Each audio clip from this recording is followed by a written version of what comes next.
Hello friend, আসসালামু আলাইকুম। ওই দিন ধরে আমার মাথায় অনেক চুল পড়তাছে। তো আমি একটা ফেসবুকে ভিডিও দেখছিলাম, তো ভাবলাম এই বস্তুটাই বানাই। এই বস্তুটা হলো হোমমেড তেল। তার মধ্যে লাগবো এক বয়ম নারকেল তেল।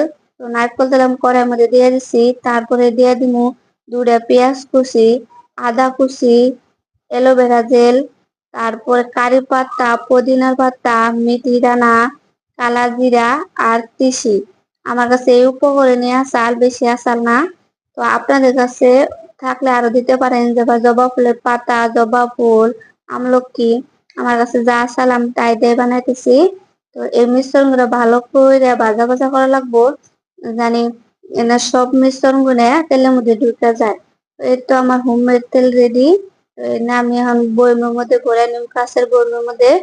তো আপনারাও পারলে এইভাবে হোমমেড তেল বাড়িতে বানাতে পারেন। তো ভিডিওটা ভালো